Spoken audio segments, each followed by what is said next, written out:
Okay, so let's discuss discounts.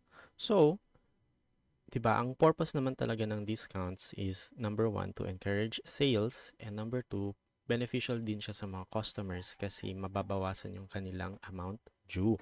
So, sa accounting, meron tayong dalawang klase ng discounts na i-discuss.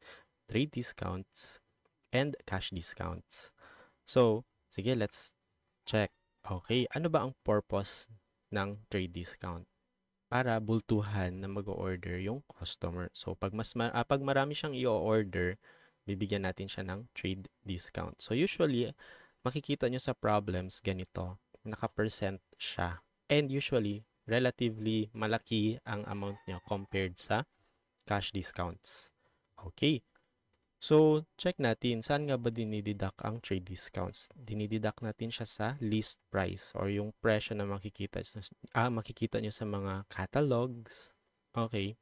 To determine the invoice price. And ano ang accounting treatment natin sa trade discounts? Hindi natin siya nire-record separately. Okay. Usually, yung nire-record lang natin is net na. Okay. Naka-net na ng trade discounts. So, invoice price ang nire-record natin sa books. Now, punta naman tayo sa cash discount. So, ano naman ang purpose nito? Ang purpose nito is para magbayad or to incentivize customers to pay ASAP. Okay? So, again, ang purpose niya is para i-incentivize natin si customer na, uy, kapag magbayad ka within, let's say, 10 days, bibigyan kita ng 2% discounts or 2% discount. Okay, so makikita nyo sa problem, nakaganito yung format niya. So kapag merong ganito, may slash, okay, it's a cash discount. So paano nga ba ito basahin? Binabasa to like this, 210 net 30. Ano ibig sabihin ng 210 net 30? 2 means 2% discount ang ibibigay sa customer if makabayad siya within 10 days. Again, 2% discount, yeah, ibibigay sa customer pag makabayad siya within 10 days. E ano naman tong net 30? Ibig sabihin yan, nevertheless, yung due date, okay, is after 30 days. Ganon, okay? So, again, 2% discount kapag magbayad siya within 10 days, net 30. Okay? Ibig sabihin, payable yung amount within 30 days. So, sige. Next, saan dinideduct yung cash discounts? Dinideduct siya sa invoice price. So, ito. Nagsimula tayo sa end product ng trade discount. So, sa trade discount, magtatapos sa invoice price. Sa cash discount, magsisimula sa invoice price. Okay. To determine the net amount collectible. Okay. So, paano nga ba yung accounting treatment natin for discounts? So, it is accounted for separately. Okay. So, isang unique characteristic ng cash discount is that it is conditional. Okay. Conditional siya. Samantalang ang trade discount, it is given right off the bat. Okay. From the start. So, hindi na siya conditional.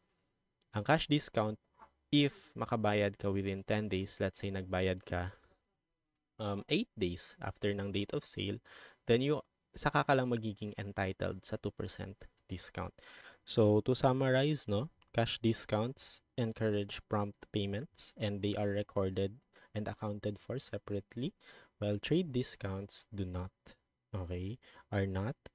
Trade discounts are not accounted for separately, and yung purpose din niya is to encourage bulk orders. Paano natin malalaman kung trade discount ba ang nasa problem? Kapag naka-percent, it's trade discount. Kapag nakaganito, okay, may dash, may slash, okay, it's usually, it is cash discount. So, sometimes, no, dalawa ang cash discounts na binibigay. So, paano to? Again, usually, mas mataas yung discount nung nauna. Okay? Kasi, mas prompt yung payment. Okay? So, pag ganito, for example, within 5 days, within 2 days, bibigyan kita ng 5% discount. If makabayad ka within 10 days, bibigyan kita ng 2% discount na lang. Pag hindi ka makabayad, okay, nevertheless, the entire amount is payable within 30 days. So, again guys, so for example, nakabayad siya within 2 days, entitled siya sa 5% discount and not sa 7% discount. Huwag nyo tong i-add ha, yung 5 at saka yung 2%. So, yun. Alright, now let's move on dito sa cash discounts. So, since cash discounts lang naman yung accounted for separately, so check natin, okay, paano nga ba siya nire-record? There are two acceptable methods of recording cash discounts. Okay? So, again, ito, kailangan natin itong matutunan dalawa, itong dalawang to, kasi sometimes yung ine-employ natin ang gross method, okay? Kasi it's easier to understand.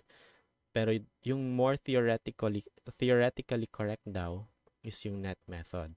Okay, nevertheless, inaalaw naman ng standards ang both methods. Okay, so in practice, you can use either. Okay, so sige, sale on account. So nakabenta tayo. Ano yung journal entry natin under gross method? So accounts receivable and then sales at gross of cash discount.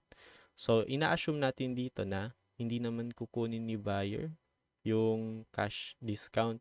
So, i-record natin siya as is. So, hindi natin ima-minus ang cash discount. Now, under net method naman, baligtad. So, ina-assume natin kukunin niya yan. Okay. So, ngayon pa lang i-recognize natin yung accounts receivable net of cash discount. Okay. So, sige. Assuming na-collecta natin within discount period. So, for example, nakalagay sa problem, 210, net 30. So, ibig sabihin, payable siya within 30 days and bibigyan ka pa ng 2% discount if makakabayad ka within 10 days. So, may difference na naman sa gross at saka sa net method. Okay? So, sa gross method, since inassume natin at first na hindi niya kukunin, tapos na-collectan natin siya within the discount period, ibig sabihin, magre-recognize dapat tayo ng sales discount. Okay? So, pansin nyo guys, cash, okay, debit cash, and credit accounts receivable. So, mas malaki yung amount na na-recognize natin na accounts receivable kaysa sa cash na na-collecta natin. So, hindi balance yung entry natin. As a balancing figure, okay, magda-debit tayo ng sales discount. Isa yun sa mga strategy guys, no? So, since dapat balance, no, debits and credits, so, ang i-recognize natin dito is nasa debit side, okay? Which is sales discount. Now, check naman natin tong net method. 'Di ba ang assumption nga is, 'di ba ang nasa problem is na-collecta within the discount period.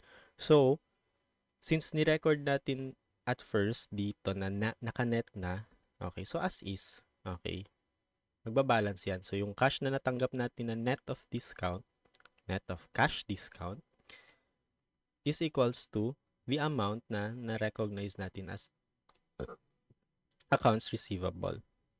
Okay. Now, punta naman tayo dito sa, what if na-collecta siya beyond the discount period? Let's say nakabayad si customer mga nasa day 29. Okay, so lampas na talaga ng discount period. So, 'di ba ang na-recognize natin dito is gross of cash discount. So, yung cash na natanggap natin is equals to the cash accounts receivable na na-recognize natin dito sa sale, dito pa lang sa sale. Okay? So, there will be no accounting problem here. Okay? Unfortunately, sa net method, okay, mali ang assumption natin. Kasi ang inassume natin at first, hindi siya, kukunin ni customer. Pero later, hindi pala. Okay? So, hindi na naman balance yung amount na natanggap natin sa amount na na-recognize natin na receivable. Okay? Mas maliit, mas malaki yung cash na natanggap natin kaysa sa accounts receivable na na-recognize natin. So, as a balancing figure, magre-recognize tayo ng sales discount forfeited. So, since nasa credit side siya, part siya ng other income. Alright. So now check naman natin ito subsequent measurement or after ng initial measurement, ano yung treatment natin sa mga accounts receivable. So tatandaan natin na accounts receivables are recorded at recoverable historical cost. Ang ibang tawag dyan ay net realizable value. Actually, ito yung usual na ginagamit na term. Yung short nito is NRV. Okay, NRV. So ano nga ba tong NRV? It represents the amount of cash expected to be recovered from the contractual cash flows of the receivable. It is computed as transaction price, okay, minus subsequent repayment. So kung nagbayad si customer, okay, so ibabawas natin yun siya sa amount ng receivable, of course. And minus any reduction for uncollectibility. So yung impairment, later na natin yan siya i-discuss. Yung uncollectibility, i-discuss natin yan siya right now. Alright, so paano tayo magre-recognize? Okay, so to cut the story short, okay, alam ko naman sa ibang textbooks, pinapakita pa rin yung dalawang methods, pero okay, yung isang method lang ang ipapakita natin, which is allowance method, kasi ito lang yung inallow. Okay, yung direct method kasi is hindi pwede gamitin. Okay, sige, allowance method. So familiar na tayo dito, no, kasi yung basic accounting pa lang natin, nagre-recognize na tayo ng allowance for doubtful accounts. So parang review na lang to, no? Okay, so ito yung nangyari. When an account becomes doubtful, parang hindi na probable na makolekta natin yung amount. Parang hindi tayo sure, magbabayad pa ba yan? So dito pa lang, okay, magre-recognize na tayo ng expense. Alright? And then, debit allowance for bad debts. Okay, allowance for bad debts is a contra asset. Okay, binabawasan niya ang accounts receivable. Okay? So again, dito pa lang ha, doubtful pa lang tayo, nag-recognize na tayo ng expense. Ganun tayo conservative. Alright. Now, next, ito, the account becomes worthless. So, wala na. Hindi na talaga natin yun makokolekta. Wala na talaga ang pag-asa. Alright?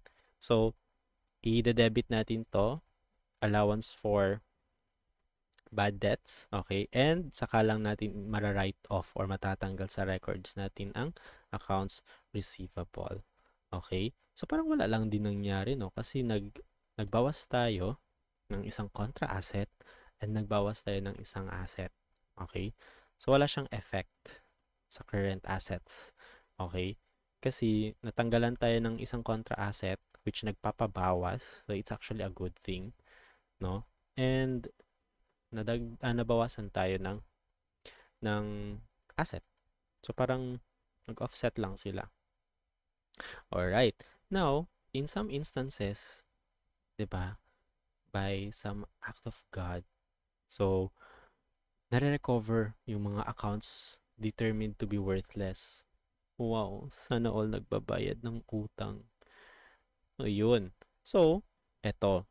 First is, buhayin natin ulit ang accounts receivable. So, i-reverse natin ang entry. Okay, i-reverse natin ang entry na to. Itong previous entry na to, i-reverse natin. Okay, and then, since buhay na ulit yung accounts receivable, debit cash, credit, accounts receivable. So, in effect, okay, parang nag-debit lang tayo, debit cash and credit allowance for doubtful accounts.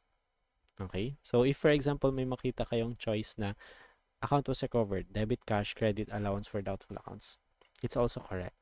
Okay, parang ni-merge lang yung dalawang entries. Pero, okay, ito for illustration purposes lang to, kaya ko siya sineparate. Alright. So, my references, so I use Intermediate Accounting 1.8, 2022 edition by Milan. Okay, Zeus Vernon Milan. So, if you want the activity, so we will discuss that in a while.